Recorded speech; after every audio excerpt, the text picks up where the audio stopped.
제발.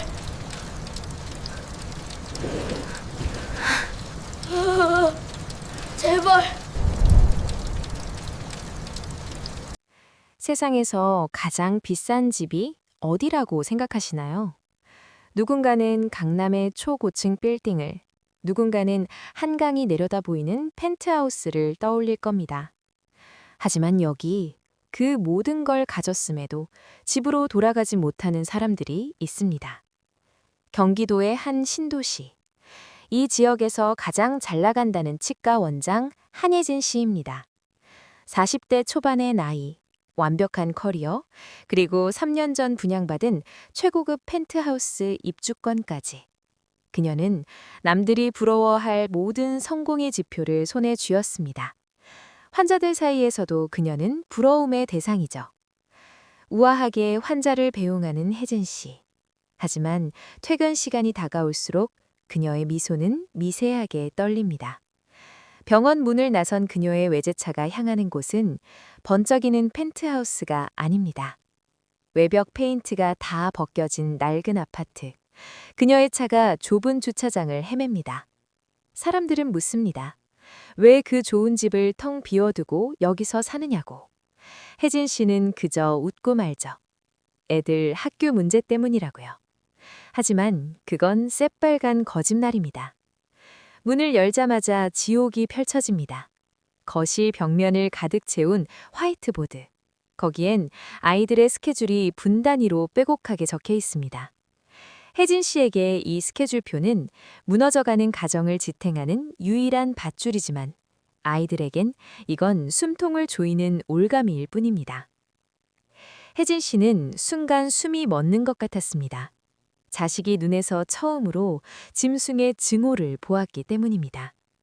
민준이의 입술이 미세하게 떨리더니 이내 엄마의 얼굴을 향해 거칠게 무언가를 내뱉습니다.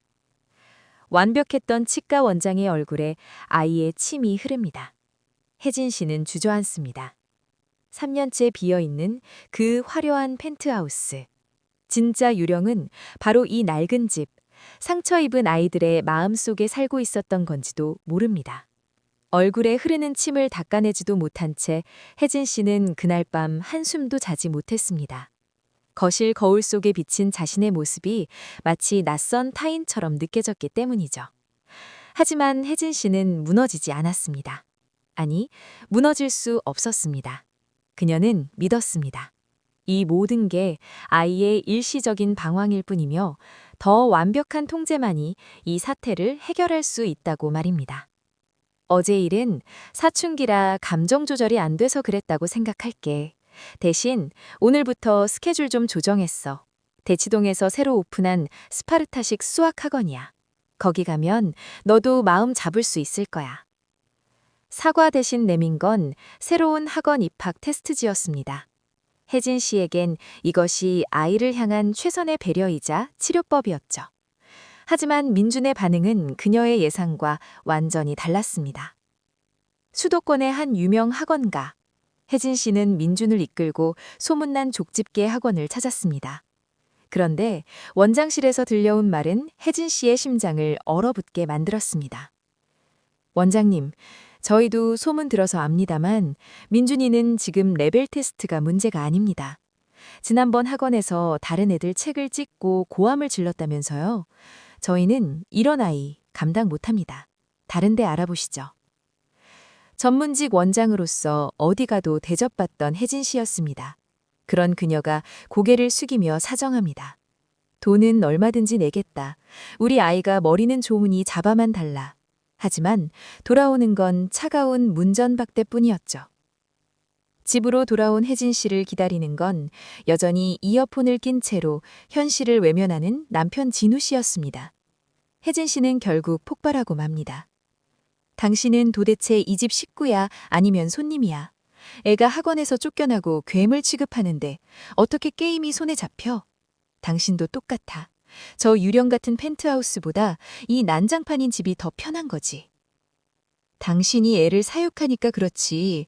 애가 숨을 못 쉬겠다는데 거기다 산소 마스크 대신 학원 문제집을 씌우는 게 제정신이야? 나도 지쳤어. 당신 그 교육열, 그거 병이야, 병. 부부의 싸움은 평행선을 달립니다. 방치하는 아빠와 집착하는 엄마. 그 좁은 틈바구니에서 아이들의 영혼은 갈갈이 찢어지고 있었습니다. 그날 밤 민준의 방을 엿본 혜진 씨는 경악했습니다. 아이는 공부를 하는 게 아니었습니다. 볼펜이 종이를 뚫고 책상 바닥을 긁을 정도로 무서운 낙서를 하고 있었죠. 종이 위엔 죽어라는 글자가 빼곡하게 적혀 있습니다. 누굴 향한 메시지였을까요? 더 끔찍한 건 5살 막둥이까지 첫째의 폭력성을 그대로 복사하고 있다는 점입니다. 집안은 이제 단순한 불화를 넘어 누구 하나가 크게 다쳐야 끝날 것 같은 공포의 공간이 되어버렸습니다. 혜진 씨는 비로소 인정해야 했습니다. 자신이 만든 이 완벽한 스케줄표가 사실은 아이들을 죽음으로 모는 사형 집행서였다는 것을요. 그녀는 떨리는 손으로 마지막 희망이라 불리는 전문가에게 전화를 겁니다. 도와주세요. 우리 가족이 다 죽어가요. 혜진 씨의 절규 섞인 고백. 하지만 이제 막 도착한 전문가는 그녀에게 뜻밖의 첫마디를 던집니다. 이 스케줄표, 지금 당장 내 손으로 찢으세요. 안 그러면 전 이 집에 발도 들이지 않을 겁니다. 과연 혜진 씨는 자신의 전부와도 같았던 스케줄표를 포기할 수 있을까요? 그리고 3년째 비어있던 그 펜트하우스의 문은 과연 열릴 수 있을까요? 폭풍전야의 정적을 깨는 한 여자가 낡은 아파트의 현관문을 열고 들어옵니다. 전국에서 가장 까다로운 부모들조차 무릎을 꿇게 만든다는 베테랑 전문가 조 원장입니다. 그녀는 집에 들어서자마자 인사를 건네지는 않고 거실을 천천히 훑어보기 시작합니다. 이게 아이들을 위한 스케줄표인가요? 아니면 아이들을 가두기 위한 감옥의 장찰인가요? 조 원장의 첫마디에 혜진 씨는 당혹감을 감추지 못합니다. 혜진 씨는 나름의 논리로 항변하죠. 원장님, 요즘 애들 다 이 정도는 해요. 뒤처지면 끝이잖아요. 하지만 조 원장은 대답 대신 거실 암막 커튼을 거칠게 젖혀버립니다. 먼지가 자욱히 일어나는 창밖으로 저 멀리 번쩍이는 신축 펜트하우스가 보입니다. 저 집이죠? 3년 전부터 입주 시작한 저 화려한 집. 그런데 왜 이 어둡고 낡은 집에서 아이들을 괴물로 만들고 있습니까? 원장님, 아이들이 저 새 집을 다 망가뜨릴까봐 무서워서 그래요. 그래서 못 가는 거예요. 아이들이 정상적으로 돌아오면 그때 갈 거예요. 혜진 씨의 목소리가 가늘게 떨립니다. 그러자 조 원장은 혜진 씨의 눈을 뚫어지게 쳐다보며 뼈아픈 진실을 내뱉습니다. 거짓말하지 마세요. 당신은 아이들이 집을 망가뜨릴까봐 무서운 게 아니라 당신의 완벽한 환상이 깨질까봐 무서운 겁니다. 성공한 치과 원장, 완벽한 엄마라는 그 껍데기를 유지하기 위해서 아이들의 영혼을 이 낡은 집에 가두고 학대하는 거라고요. 원장님, 말이 너무 심하시네요. 제가 아이들한테 어떻게 했는데요? 최고급 과외에 한 달에 1,000만 원 넘게 교육비를 쏟아부었어요. 아이들이 원한 건 1,000만 원짜리 수업이 아니라 엄마와 함께하는 저녁 한 끼였습니다. 이 스케줄표, 지금 당장 찢으세요. 안 그러면 전 이 집을 나갈 겁니다. 혜진 씨는 망설입니다. 이 스케줄표를 찢는 순간 자식의 인생이 나락으로 떨어질 것 같은 공포가 음습했죠. 하지만 그때 방에서 민준의 날카로운 비명이 들려옵니다. 동생들과 또다시 몸싸움을 벌이는 소리. 혜진 씨는 결심한 듯 화이트보드를 바닥에 내덩쟁이 칩니다. 조 원장은 혜진 씨의 손을 잡고 3년 동안 굳게 닫혀있던 펜트하우스로 향합니다. 드디어 열린 펜트하우스의 문. 하지만 그곳은 꿈꾸던 파라다이스가 아니었습니다. 가구 하나 없이 텅 빈 거실, 차가운 대리석 바닥만이 가족을 맞이했죠. 이 텅 빈 공간을 보세요. 이게 바로 지금 당신 가족의 모습입니다. 겉은 화려하지만 속은 아무것도 없는 유령의 집. 이제 여기서 처음부터 다시 시작할 겁니다. 조 원장의 명령은 파격적이었습니다. 모든 학원을 중단하고 이 넓은 거실에서 가족이 오직 서로의 얼굴만 마주볼 것. 혜진 씨는 아이가 뒤처질까봐 온몸을 떨며 불안해하지만 조 원장은 단호하게 덧붙입니다. 불안해하지 마세요. 당신이 채워야 할 것은 아이의 머릿속이 아니라 텅 빈 이 집을 채울 웃음소리입니다. 오늘 밤부터 여기서 아이들과 함께 잠드세요. 과연 텅 빈 펜트하우스의 첫날 밤, 가족에겐 어떤 일이 벌어질까요? 3년을 돌아온 이 집은 과연 이들에게 안식처가 될 수 있을까요? 텅 빈 펜트하우스의 거실은 생각보다 더 차갑고 적막했습니다. 이 텅 빈 거실에서 혜진 씨 가족은 서로의 숨소리조차 어색하게 느껴졌죠. 하지만 평화는 오래가지 않았습니다. 학원을 가지 않아도 된다는 해방감도 잠시 억눌려왔던 민준의 분노가 다시 터져나온 겁니다. 뭐? 게임도 안 돼? TV도 안 된다고? 그럼 나더러 여기서 뭘 하라는 거야? 차라리 죽어버릴 거야. 다 부숴버릴 거라고. 민준은 대리석 바닥에 몸을 던지며 울부짖습니다. 평소 같으면 당황해서 달래거나 같이 소리를 질렀을 혜진 씨였지만 이번엔 달랐습니다. 조 원장이 알려준 침묵의 훈육, 반성 의자를 꺼내왔죠. 민준아, 네가 엄마에게 소리를 지르고 물건을 던졌기 때문에 너는 지금부터 이 의자에 앉아 있어야 해. 네 나이만큼 딱 10분 동안 네가 무엇을 잘못했는지 생각하렴. 비켜! 이거 치우라고! 당신이 뭔데 나한테 이래라 저래라야! 민준이는 의자를 발로 차고 엄마의 팔을 꼬집으며 저항합니다. 혜진 씨의 눈에 눈물이 고입니다. 하지만 조 원장의 말을 떠올립니다. 지금 흔들리면 아이는 영원히 부모를 믿지 못하게 된다는 그 말을요. 혜진 씨는 아무 말 없이 아이를 다시 의자에 앉힙니다. 10번, 20번, 아이가 지쳐 쓰러질 때까지 혜진 씨는 단호하지만 슬픈 눈으로 아이 앞을 지켰습니다. 그때였습니다. 서재로 숨기 바빴던 남편 진우 씨가 처음으로 이어폰을 빼고 거실로 나왔습니다. 그는 아내 옆에 나란히 서서 아이의 눈을 똑바로 바라보았습니다.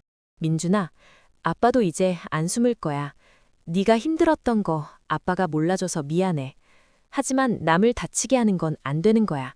아빠가 네 옆에 있을게. 아빠의 의외의 모습에 민준이의 발길질이 서서히 잦아듭니다. 그렇게 1시간 같은 10분이 흐르고 정적이 찾아왔습니다. 조 원장은 이제 아이와 대화할 시간이라며 소통의 소파로 가족을 안내합니다. 민준아, 아까 의자에 앉아있을 때 무슨 생각했어? 그냥 화가 났어. 근데 엄마가 나 안 버리고 계속 거기 서 있어서 그게 좀 이상했어. 엄마, 나 미워하는 거 아니었어? 그게 무슨 소리니, 민준아. 엄마가 널 얼마나 사랑하는데. 엄마가 미안해. 네 마음보다 성적표를 더 중요하게 생각해서 정말 미안해. 혜진 씨는 아이를 품에 꼭 안았습니다. 늘 딱딱하게 굳어있던 아이의 몸이 처음으로 엄마의 품 안에서 흐물흐물하게 풀립니다. 민준이는 엄마의 어깨에 얼굴을 묻고 아이처럼 엉엉 울기 시작했습니다. 침을 뱉고 독서를 내뱉던 괴물이 아니라 그저 엄마의 사랑이 고팠던 10살 소년으로 돌아온 순간이었습니다. 그날 밤 가족은 텅 빈 거실에 이불을 빨고 다 같이 누웠습니다. 천장의 화려한 조명 대신 창밖의 달빛이 가족을 비춥니다. 혜진 씨는 깨달았습니다. 수천만 원짜리 과외보다 아이의 손을 잡고 잠드는 이 평범한 시간이 훨씬 더 값지다는 것을요. 엄마, 내일은 우리 학원 말고 공원 가서 축구하면 안 돼? 나 아빠랑 공 차고 싶어. 그래, 그러자 민준아. 내일은 하루 종일 아빠랑 엄마랑 같이 놀자. 어둠 속에서 민준이의 작은 웃음소리가 들려옵니다. 3년을 비워두었던 유령의 집이 이제야 사람 사는 집의 온기를 품기 시작했습니다. 과연 이 가족의 내일은 오늘보다 더 밝게 빛날 수 있을까요? 어느덧 신축 펜트하우스로 이사한 지도 석 달이 지났습니다. 그토록 깨끗하게 보존하고 싶었던 대리석 바닥에는 이제 아이들이 장난감을 가지고 놀다 낸 자잘한 흠집들이 가득합니다. 하지만 혜진 씨는 더 이상 그 흠집을 보고 화를 내지 않습니다. 오히려 그 자국들을 보며 우리 아이들이 오늘도 집안에서 신나게 뛰어놀았구나 하며 미소 짓죠. 저녁 7시, 예전 같으면 아이들이 각자 다른 학원 셔틀버스에 몸을 싣고 차가운 도시를 헤매고 있을 시간입니다. 하지만 지금 혜진 씨의 집 거실은 고소한 된장찌개 냄새와 아이들의 웃음소리로 가득합니다. 혜진 씨는 이제 치과 원장실의 문을 조금 일찍 닫습니다. 통장 잔고의 숫자보다 아이들과 마주 앉아 나누는 시시콜콜한 대화가 훨씬 더 소중하다는 걸 깨달았기 때문입니다. 민준이의 변화는 기적 같았습니다. 엄마를 증오하던 날선 눈빛은 사라지고 이제는 학교에서 있었던 일을 제잘거리는 평범한 소년의 눈으로 돌아왔습니다. 빽빽했던 스케줄표가 사라진 자리엔 민준이가 직접 그린 가족 사진이 붙었습니다. 그림 속 우리 가족 모두 입이 귀에 걸릴 정도로 활짝 웃고 있습니다. 엄마, 나 이번 달 시험 성적은 저번보다 조금 떨어졌는데 그래도 엄마랑 같이 저녁 먹으니까 기분은 훨씬 좋아. 나 다음엔 더 열심히 해볼게. 그래, 민준아. 성적은 좀 떨어져도 괜찮아. 네가 행복하게 웃으면서 밥 먹는 모습 보는 게 엄마한테는 100점짜리 성적표보다 훨씬 더 중요해. 남편 진우 씨도 변했습니다. 서재에 굳게 닫힌 문을 열고 나와 아이들의 숙제를 봐주고 함께 보드게임을 합니다. 이어폰으로 세상과 벽을 쌓았던 아빠는 이제 아이들의 고민을 가장 잘 들어주는 든든한 버팀목이 되었습니다. 혜진 씨 부부는 이제야 깨달았습니다. 진정한 성공이란 남들에게 보여주기 위한 화려한 껍데기가 아니라 내 소중한 사람들과 온기를 나누는 평범한 저녁에 있다는 사실을 말이죠. 창밖으로 반짝이는 신도시의 불빛들, 그 수많은 불빛 속엔 예전의 혜진 씨처럼 아이의 미래를 위한다는 명목으로 오늘을 희생시키는 부모들이 여전히 많을 겁니다. 혜진 씨는 그들을 향해 마음속으로 조용히 속삭입니다. 부모가 아이의 시간을 뺐을 때 아이는 부모의 사랑을 잊는다는 것을요. 텅 비어 있던 유령의 집 펜트하우스는 이제야 비로소 집다운 집이 되었습니다. 학원 교재와 정답지 대신 아이들의 꿈과 웃음소리로 채워진 공간. 혜진 씨는 오늘도 거실벽에 붙은 삐뚤빼뚤한 그림을 보며 다짐합니다. 다시는 아이의 손을 놓지 않겠다고, 아이의 오늘을 지켜주는 엄마가 되겠노라고 말입니다. 세상에서 가장 비싼 집은 강남의 아파트도 초고층 펜트하우스도 아닙니다. 사랑하는 사람의 웃음소리가 끊이지 않는 곳, 바로 당신이 머무는 그곳이 가장 비싼 집입니다. 오늘 여러분의 집은 안녕하신가요?